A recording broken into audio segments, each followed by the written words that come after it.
Il sait tout sur la Ligue nationale de hockey, les différentes ligues aussi de hockey en Amérique du Nord. C'est un grand passionné de hockey. Vous pouvez lire en tout temps dans lescoulisses.com sur toutes les tribunes. Bien content de le recevoir. Maxime Trouman, salut. Salut Alex, comment tu vas? Bien, ça va super bien. Abordons tout d'abord, avant de jaser plus loin du Canadien de Montréal, de son club école et de notre Rocket de Laval. Ça va pas bien au moment de se parler. C'est 7 défaites en ligne pour la troupe de Jean-François Houle. On explique ça comment? Parce que début de saison quand même qui était pas mal mieux et on avait d'espoir en voyant des Joshua Roy, des joueurs aussi nouveaux venus qui étaient en très grande forme, là. Oui, on explique ça par un processus. Tu sais, la Ligue américaine, c'est une ligue où des jeunes viennent faire leurs erreurs. On pense à Joshua Roy, qui connaît beaucoup de succès pour commencer la saison, produit, se dit peut-être que tout va être un peu plus facile que ce l'est, et là, est dans une léthargie, a de la misère à aligner les points depuis 5-6 matchs. On peut penser à des gars rappelés. Tu sais, tu as des défenseurs qui font bien. Il y en a qui se blessent à Montréal, ben on rappelle Lindstrom, on rappelle Struble. Tu sais, c'est difficile. On n'a pas de gardien de but numéro 1. Vu qu'on en a 3 à Montréal, on jongle avec des gardiens numéro 4, 5 et 6 à Laval. On peut penser à un groupe de joueurs qui n'a pas tant de maturité que ça. Tu sais, il faut que tu apprennes à gagner en perdant. Mais là, c'est peut-être l'époque où on perd et qu'on est en train d'apprendre à gagner. Donc, il y a plusieurs facteurs, plusieurs raisons pourquoi le Rocket a de la difficulté. Je pense que ça va se replacer, mais pas nécessairement demain. Je pense que vers février, mars, avril, peut-être qu'il va être trop tard, on verra. Ça va se replacer, mais c'est un processus. Faut passer au travers. Harper Xhekaj, qui actuellement est à Laval, est-ce qu'il est là pour rester ou tu penses qu'il va être rappelé éventuellement? Il y en a qui parlaient peut-être de remise en forme avant d'être rappelé par le grand club.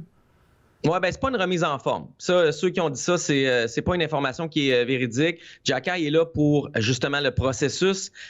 Il aurait dû probablement jouer à Laval l'année passée. C'est pas arrivé parce qu'il y avait des blessés. Et lui est arrivé chez le Canadien par surprise et il a passé la saison là. Il y avait de la difficulté avant de se blesser. Il a raté 2 semaines et demie une fois qu'il était blessé. Et quand il revient, d'habitude dans le hockey, on redonne le poste qu'un athlète avait avant de se blesser. On l'a pas fait parce que Struble a bien fait, parce que Lindstrom a bien fait. Donc, on prend Xhekaj, on veut pas le ramener où il était. Il y a des gens qui l'ont dépassé dans la hiérarchie et on l'envoie à Laval. Les performances de Xhekaj vont dicter la suite. S'il a l'air d'un homme avec des enfants, il va revenir à Montréal rapidement. Par contre, si sa prise de décision est difficile, s'il n'est pas capable d'avoir l'air vraiment meilleur que les autres et que les gars font bien à Laval, à Montréal en haut, puis qu'il n'y a pas de blessure, ça pourrait être un peu plus long. Moi, j'espère une chose, puis là, c'est un peu un rêve un peu fou, là. J'espère qu'on va l'essayer à l'attaque au moins une période. Je veux dire, on a beaucoup de défenseurs, moins d'attaquants. On t'envoie à Laval dans un projet, dans un processus. Essayons-le. Si ça marche pas, c'est ça, c'est la Ligue américaine, c'est comme ça. Ouais. Essayons-le pas à Montréal à l'attaque. J'espère qu'on va l'essayer au moins une période. Ben, en tout cas, au moins, il va créer de l'espace, ça c'est sûr, pour ses collègues sur la glace avec ses bonnes mises en échec. Ça, c'est une évidence. Déplaçons-nous maintenant vers le Canadien de Montréal. Récente signature de contrat de Samuel Montembeault, 3 ans, contrat qui, d'ailleurs, je pense, dans les deux sens, est vraiment gagnant pour les deux clans. Quand on regarde ça, est-ce que ça annonce bientôt la fin du ménage à 3?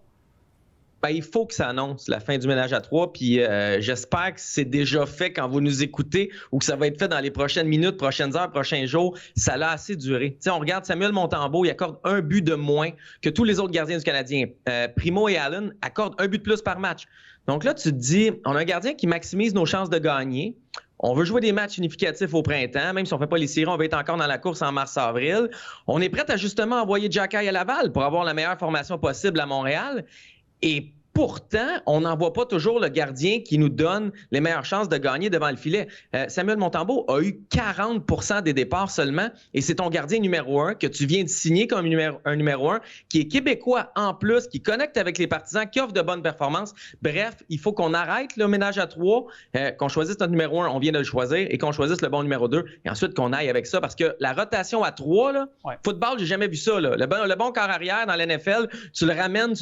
Tu roules pas à 3 parce que tu veux donner du temps aux 2 autres. Là. Il est temps que le Canadien fasse ça. Là. Et même les ménages à 2, là, on se rappelle peut-être de Fernandez et de Roll Lawson. Tu te rappelles de ça avec le Wild du Minnesota jadis, pour ceux qui sont des fins observateurs. Ça avait bien fonctionné, mais c'est assez rare, ce genre de ménage à 2 là qui peut être convaincant. Oui, exact. Puis Ça, c'était à 2. Fait que, imagine à 3. Oui. Les exemples de ménage à 3 sont très peu nombreux. Puis souvent, le troisième, il fait pas partie de la rotation régulière avec les deux autres. Puis il y a quand même un gardien qui a au moins 50 des départs. Là, le problème, c'est qu'on en a même pas. On dirait comme des élections. Là, quand ça gagne à 32 contre 28, 27, il n'y a personne qui a pris les devants. Mais chez le Canadien, il faut qu'on identifie un 50 plus 1. De toute façon, quand tu dates 3 personnes, c'est bien rare qu'il y en a une qui va aller dans la couchette. Il y en a toujours une qui va aller dans la couchette plus que l'autre. Mais ça, c'est une autre affaire. J'aimais mieux la politique. Je vais te laisser les amours. OK, c'est bon, c'est bon. Mais Max, je reste quand même sérieux. Tu sais, on parle de hockey, c'est sérieux. Je veux qu'on parle de Slafkovský parce que dans cette victoire du Canadien contre le Kraken, Slav, là, quand même si peut-être il ne noircit pas aussi souvent qu'on voudrait en tant que partisan la feuille de pointage, il joue bien dans les deux sens de la patinoire. Oui, puis ce que j'aime voir, c'est qu'il a pris confiance, ça se répercute dans sa façon de jouer et Martin Saint-Louis lui donne du temps en avantage numérique et l'a amené sur le premier trio avec Suzuki et Cole Caulfield. C'est ça, un système méritocratique. Tu fais bien, je t'en donne plus. Tu fais moins bien, je t'en donne moins. Et Slafkovský est en train de jouer le meilleur hockey de sa carrière. C'est pas Connor Bedard, c'est pas Connor McDavid, mais c'est Juraj Slafkovský. Il va au filet, il frappe, il reste debout, il fait des belles passes, il prend des bons tirs. Je veux dire, tu peux pas demander beaucoup mieux d'un jeune comme Slafkovský. Donc, espérons que lui va continuer, puis qu'on va continuer, nous autres, en tant que partisans, d'être patients, parce que c'est pas là qu'on peut dire si c'est un flop. On le dira peut-être dans 3-4 ans ou peut-être pas, mais en ce moment, il faut être patient en tant que coach, partisan et Juraj lui-même. Moi, je sais pas, quand on te donne un câlin, Maxime, si c'est le fun. Je sais pas si... je sais que tu es imberbe de la barbe, fait que bon, c'est sûr que c'est pas comme moi avec ma barbe rousse. Mais par contre, j'ai de quoi quand même de commun avec Youpi. On a la même couleur de barbe. Alors, les Rouquins sont quand même très avantagés dans la vie. Faut payer cher pour avoir un câlin de Youpi, hein? Oui, c'est probablement la polémique de la semaine. J'ai lancé un tweet.